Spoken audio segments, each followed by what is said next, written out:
Hello everyone, and welcome back. Since the last video I did on the farmhouse, I had the four-wheeler in getting fixed. It's all done now and back here and running real nice. They ran the fiber optic from the street, which is over there by that telephone pole. That's where their little hub thing is. Ran it all the way through the yard, across the driveway, and they have the box on the house now, the very back corner by the kitchen. But they're not sure when they're gonna get all that hooked up. They hope to get it done before winter. But we're one step closer anyway. Last night, I don't know, a little after 11:30, I woke up this morning, garbage cans tipped over, which never happens, and I've got garbage strewed out all the way through here. I just got done getting it picked up. So I looked on the Ring doorbell, and we had a big old black bear. Knocked it over and got into the garbage, went up on the back porch, stood on his hind legs and sniffed the bird feeder up there. I mean, didn't break anything, but it was kind of neat seeing it on the camera.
I want to start hauling this wood over to the boiler. All the stuff that's not split, a little bit of it that it is split. I want to get some of this into that wood shed next to the, that's attached to the workshop. And then we need to get this stuff cut up and hauled over there too, because birch will rot in itself because of the bark. And this has been sitting for a year now. And we've got the other stuff to cut up, but I thought, you know, I'm going to come out tonight for a little bit and get started on this, because I got a lot going on right now, and you know, I get a little bit of time at night when I don't want to jump onto the guest house. Might as well get something done.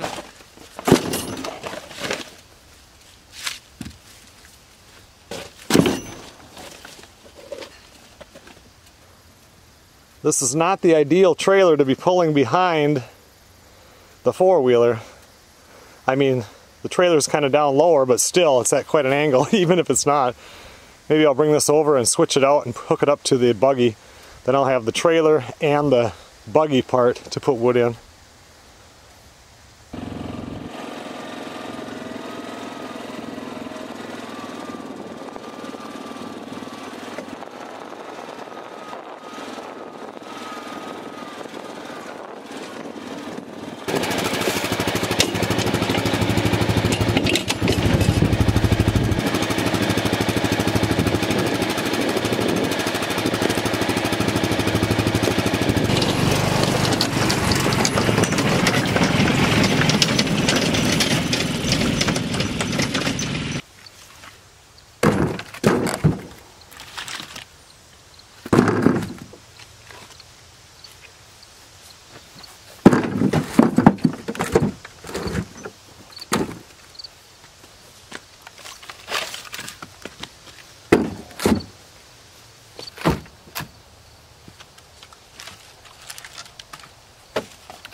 I've been getting a lot of comments about if I'm going to build a shed like around this wood boiler or next to the wood boiler, and I will do some sort of a shed, but I don't know what yet. And until I go through a winter and it's really going to suck not having a shed, I'm not going to know what I want. I know that when the snow comes through here, if I don't plow the snow back here with the tractor every single time, after a while you can't get through it. It gets so deep. The wind is going to blast from the right side, which is the north. Yeah, it's really going to be a pain, but until I really know what I want, if I built a shed this year without going through a winter, I have no idea. I don't want to have one of those, man, I wish I would have did it like this. Plus, I don't have time this year. Hunting season is coming up, so I'm going to lose 2 or 3 weeks between now and winter, and there's not that many weeks between now and winter. I'll be getting this 5th wheel out of here within a couple of weeks. I actually sent in for last year, people commented on it, why don't I just blow the lines out instead of running all the antifreeze through it? And after looking at what the prices of antifreeze are getting to now, and the little part was like under $20, I ordered that. And I'm just going to blow the lines out and just dump antifreeze in the traps of the sinks. And then I'll push it back somewhere back there and get the work camper all blown out too and get that moved.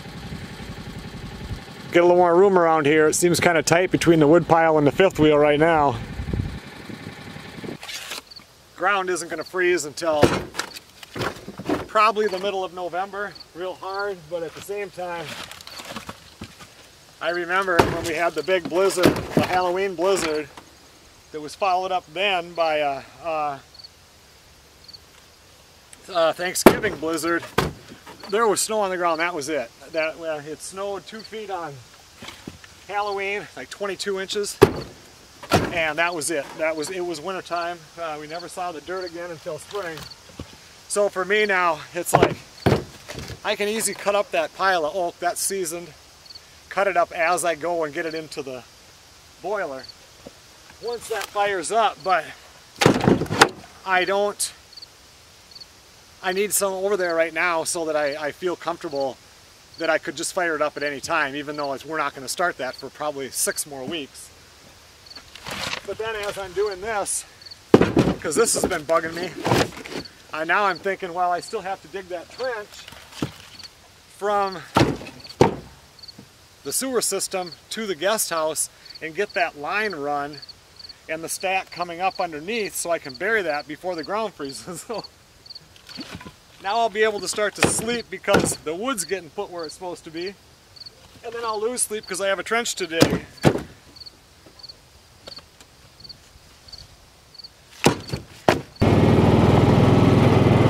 It doesn't help that it's 7 o'clock right now and it's already starting to get dark.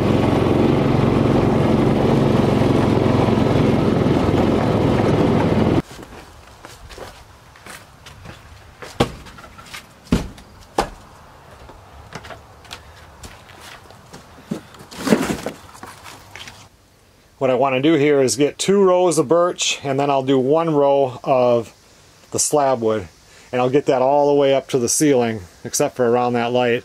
And then over here on the end, you know, you can't go straight up with it, so from, I don't know, like here down, probably here down, I'll put a 2x4 in front of each row of wood and just bury it down into the ground a little bit so I can stack all the way out to it and just go straight up. Let's go get 1 more load of the round and run that over by the boiler, and then I got to get inside and do some editing.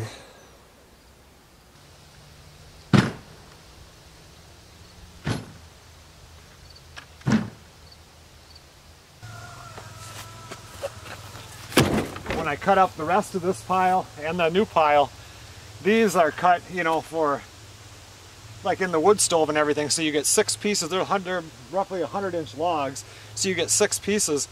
The next time I cut now, I'll do it in 5. I was going to do it in 4, but I kind of want it uniform for eventually when we have a wood shed. You can't stack anything if it's not uniform. And some of them, I mean, if it's too big and you can't lift it in there, what's the use? Because I could cut them at, like, I think 4 feet would fit in there. But I'm just going to stick with, I don't know what it'll be, 25-inch pieces. 20, let's see, 25. Well, maybe I only get 4 out of a piece. Maybe I'm getting 5 now. Anyway, they're not going to be super long because a lot of times if I'm gone, Melissa will have to load it, and we don't want 100-pound pieces going in there.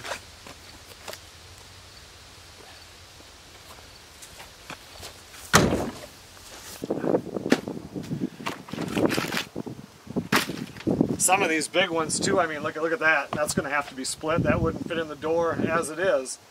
So I'll haul the splitter over here too because, yeah, that's a big log. I'm going to kill myself just getting it on the splitter.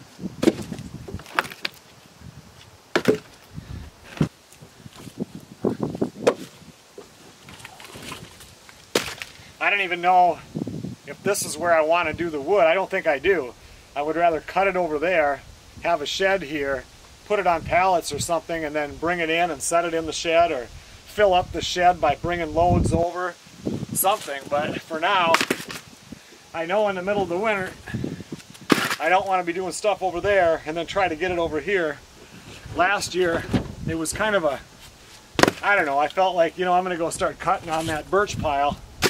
Took the tractor, got about a third of the way there, and the tractor wasn't going any farther. And it's like, I'm not going to do it if I can't, you know, walk right up to it. There was no reason to do it. I still had wood for the workshop, but it would have been something to do.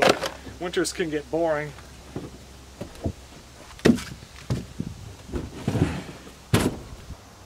I think I'm going to stack this, just put a row all the way down, and then start again and put that row all the way down. And when I do that, I can throw stuff up on top of this pile. I'm staying back a little bit so I can come in here and start cutting this up. And if I need to throw this somewhere, I can throw it over on this side. Like I said, I have absolutely no clue how this is going to go this winter, but I want to make sure I don't run out of fuel. Well, we'll call it a day right now. Be back at it soon.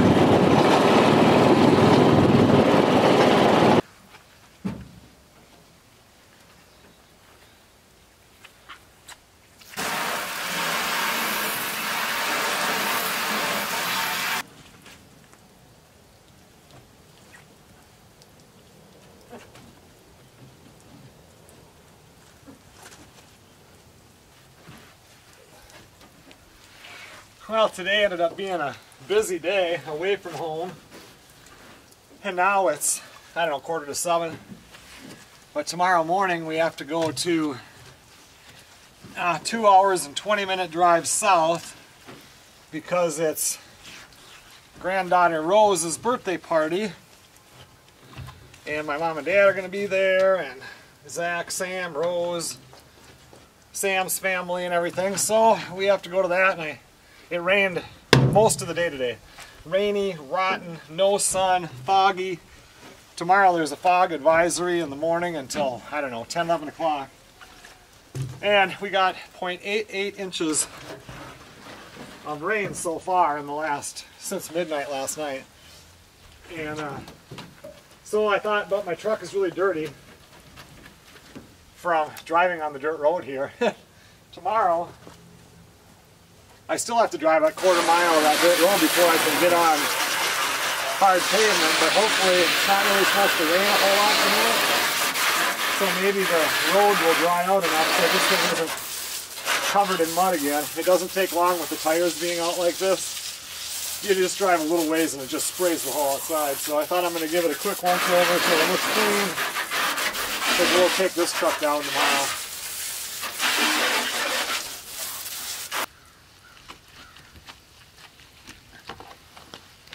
Yesterday when Melissa put the 4-wheeler away in the garage, she saw this rag in there. This is one of her kitchen rags, and it's pure white, but I use it to wash the truck. She said, "What's my rag doing out here?" I said, "Well, that was the white one." I just keep using it. I brought it in and put it in the dirty clothes, or in the little, whatever you call it, the clothes basket where it needed to be washed. And then That was a while ago, and then I drove down the road here and it got all muddy. I don't remember if you guys remember that in the video, so I had to wash it again the next day, so I took it back out and washed my truck, and I decided, forget it. I'm just leaving it sit out in the garage where it can dry, and I'll just keep using it. Be surprised to see if it ever gets white again.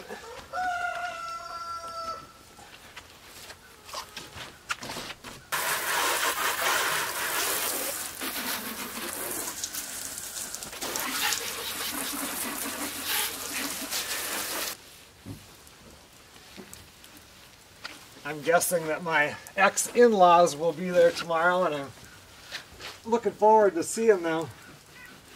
Usually they'll come and spend sometimes the majority of the time sitting with Melissa and I always enjoy talking with them. And then my mom and dad will be there, so we'll all be chatting together. I mean, I was in that family for 30 years, and it's amazing how when a divorce happens, it's not just the person you're getting divorced from. It's like you're immediately alienated from the family.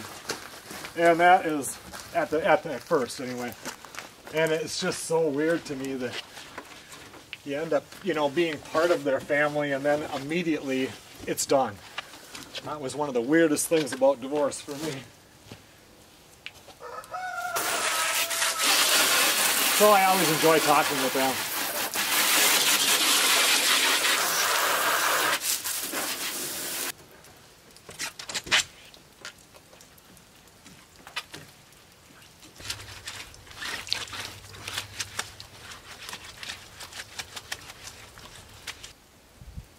Well, that's good enough for tomorrow's trip. If it gets all muddy going down the road, so be it. Might get lucky.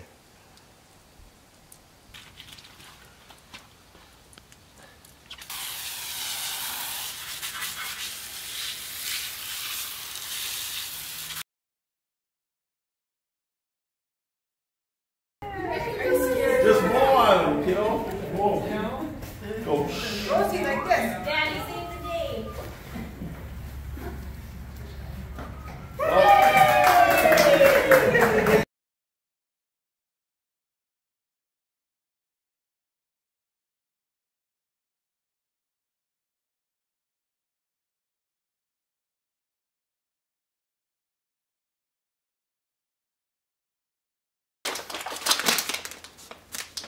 I think it's been, I don't know, a week, 10 days since I filmed anything for the farmhouse. I don't know if I filmed last time after I got back from the tent or before I was going to the tent, but then I had duck camp weekend and now we're back. 2 nights ago it got down to 26 degrees again, and last night it got down to 23.4 something. It was cold. So I really need to think about, the next few days it's going to warm up, but I really need to think about getting the travel trailers shut up for winter. I think I talked about in a previous video that I ordered a thing to blow the lines out in the trailers instead of pumping it full of the expensive antifreeze, and I got that piece, so I'm going to see what I can do to get started on this project. If you guys remember, maybe a month ago or so, they ran the line down in case sometime in the future we ever wanted to put in city water, it would be run in, even though we're totally not interested in that. We would move before we would have to go on to city water. It's good for resale. Anyway, they ran those lines, and I didn't know if they were done or not, but now they're back to put in the shut-off thing. I forget the name that they called it. 2 days ago they did the neighbors 2 houses down, then today they're doing the one next door, and I believe tomorrow they'll be here. And it's a big backhoe. They're going to rip up a bunch of the front yard, and then they said they'll come in and they will flatten everything out good, smooth it out, and then they're going to come back and seed it. So 2 days ago, like I said, they did the other neighbors, and I drove by there this morning because I had stuff to do all morning, and they have a much smaller yard than our front yard, but they have no grass in it. It just ate up the whole entire thing.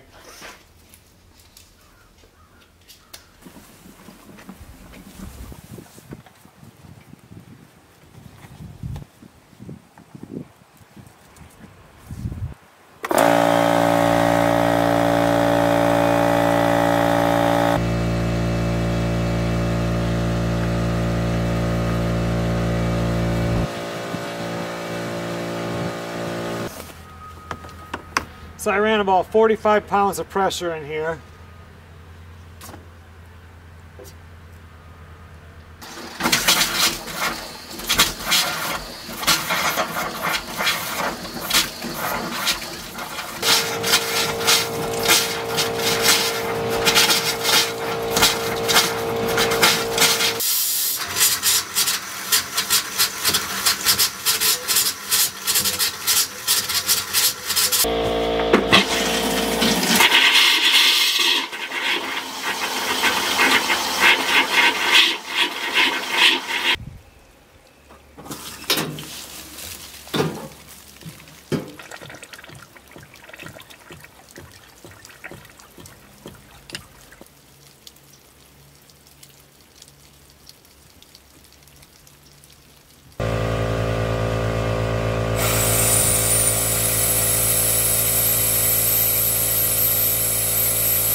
Every time I start filming something for the farmhouse video, something else happens. This video is going to be the choppiest thing ever. Last night I went out to the birch pile. It was about 6:15, and now it's getting dark at 7. And I spent an hour out there cutting up some of that wood into just like about 25-inch pieces. And then I come over here and started just cut a few of these oak. This oak cuts a lot harder than the birch, of course. So I'm still trying to chug away at that because, I mean, those mornings we had a 23.6 morning and it killed everything in the garden. Even though it was tarped, it still killed it right underneath. It was a hard freeze. So yeah, I know winter is going to come up on me here and it doesn't care my schedule. So I did get a little bit of that done, but I need to switch gears today. The guest house has pretty much been on hold for the last 2 weeks while I waited for windows. And all but one of the windows showed up today and the doors. So I'm going to switch this over to, I believe it's going to be part 10 of the building the guest house. And I'll come back to the farmhouse video after that. Well, I started on the windows on the guest house and didn't get very far, and there was more stuff that needed to be done. And then our furnace hasn't been working right. Like, it won't start. And then all of a sudden, it will just start. And so I thought for sure the problem was with when they did the boiler system. They had to do all kind of stuff down there for the thermostat, because there's another thing that goes on the furnace that tells the thermostat or whatever that when the water from the boiler gets too cold to fire up the fuel oil then and run the furnace that way. So, you know, I was dead set that was the problem, so I called up that company and they get on the phone with me and they, you know, they're real nice and helpful, and we go through everything, and nope, everything they did is hooked up correctly. All the lights are on when they're supposed to be. When you kill the power, they go off. So then my mindset has to change, because you know how you get set on one thing. And so then I called up, it's like, fine, I'm gonna have somebody come out and service it. So I called up yesterday, and the first company, which is I had them come in and look at it when we first bought the place, which was 4 years ago yesterday is when we moved in. And they say they no longer work on fuel oil furnaces. And then they give me a name for another company, and that ends up being an 877 number. So, you know, I had all this screwing around to even get to the company, if that was them or if it was just an answering service. Anyway, they tell me we can be out there on October 28th. They were telling me that on September 28th. There's no way I'm waiting a month. So anyway, then I thought, you know what, I'm going to go down there. I mean, it's a fuel oil furnace. It needs to have fuel, it needs to fire. And when we first bought the place, I went down there and bled the tank, you know, where you bleed it at the furnace. There's a little bleeder thing because the wrenches are sitting right on the floor part of the furnace and everything. And I remember bleeding it and not having to. As soon as I opened it, fuel started coming out.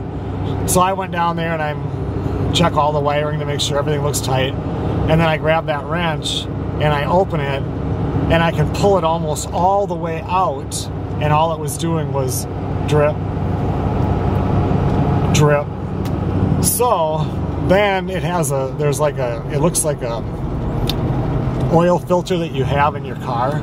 This sits right outside the tank. It goes through that before it hits the line. And I looked at it, I mean, it looks pretty old. I've never changed it the whole 4 years we were here. I mean, the house sat empty for a year before we bought it. Who knows when the last time it was changed. So then I look up online, and you're supposed to change it every time that the tank gets filled, and they said usually the fuel oil company will do that. Well, ours don't even go in the house. So it's at least 4 years. It could be a lot more. So then I looked it up because it was a 1A-25, and then I called up L&M, and they says, yeah, we got a bunch of them. So I'm running up there right now.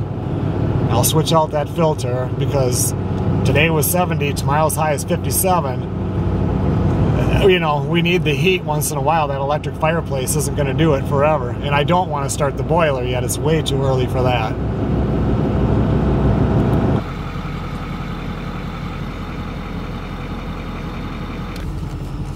Well, they only had one filter in there. I thought that they would have, like, you can buy the whole filter assembly, and then they have the filters that go inside of there. It just looked kind of like a felt round filter. I was going to buy a new assembly in case I need that, and then I was going to buy all the filters that they had, or at least 5 or 6 of them. All they had was a full assembly, nothing else, so I'm lucky I got it.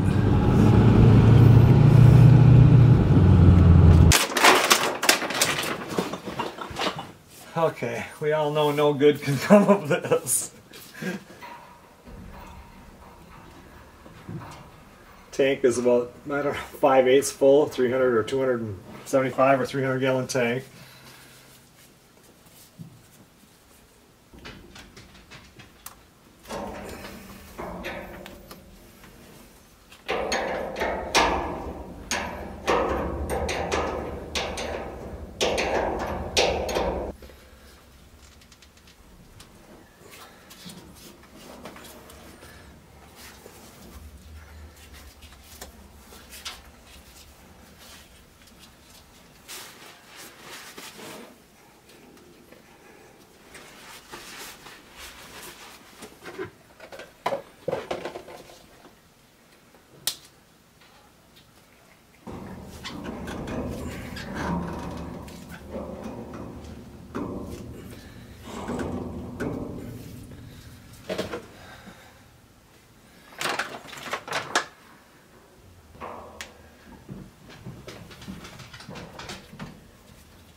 Seems to me it would be better to get the filter all filled up before I bleed it all the way to the furnace.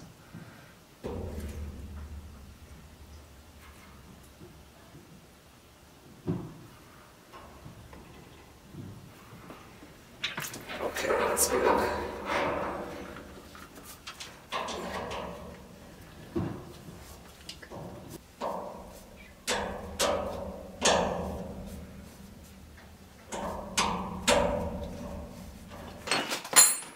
Like usual, it takes about 10 minutes to get it started, and then it just goes super easy. It always just kind of freaks me out.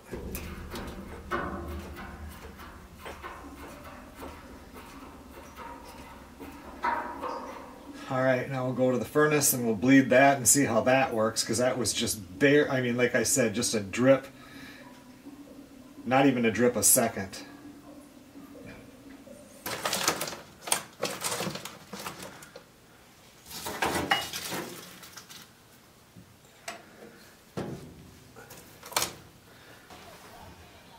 So the furnace came on, but I don't know why. When I still bleed this, it just dripped.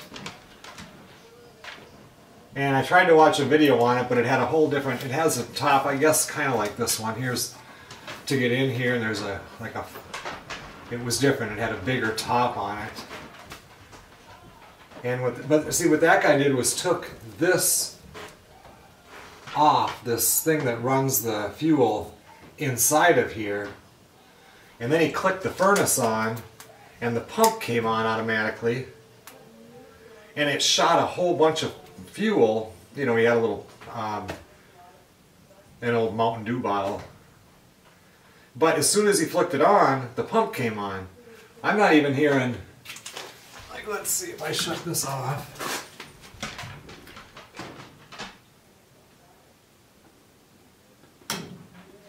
And turn it back on.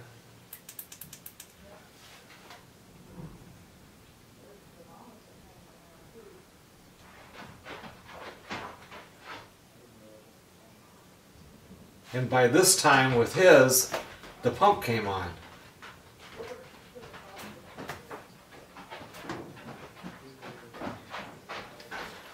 They did say you could loosen, to bleed it, you can loosen these screws up and pull it over. I don't know if there's any kind of a screen in here.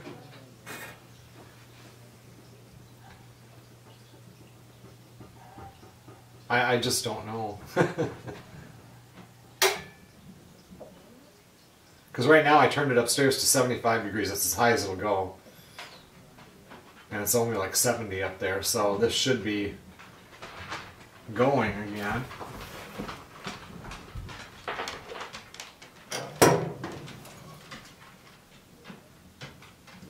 So there was 2 wrenches in here. One is the size for the bleeder, and I see this one fits these screws. So let's open this up. What's the worst that can happen? The furnace don't work?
Well, I took it all apart and looked in there.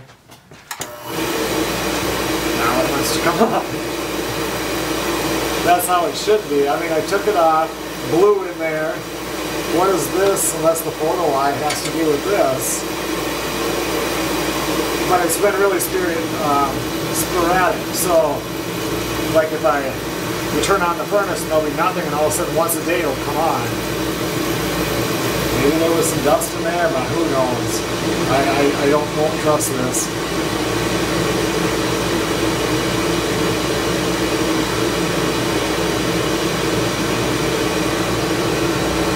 He's burning.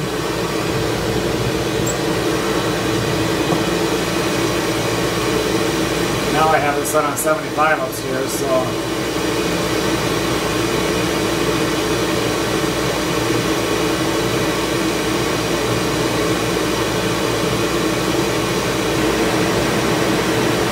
You know, the first few times you fire something up,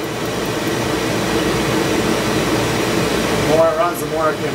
I mean, when that thing started up, it sounded strong. I thought maybe I need to buy a new pump.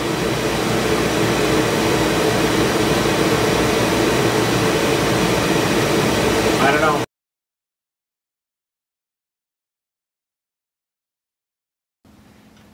know. Okay, everyone. Well, thanks a lot for watching.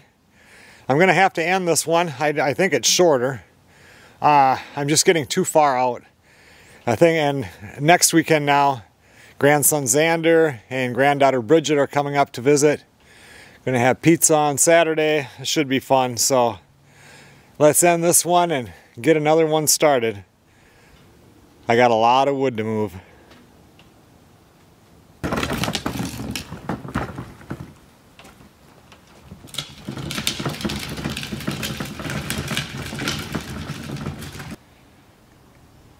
I will see you guys on the next video.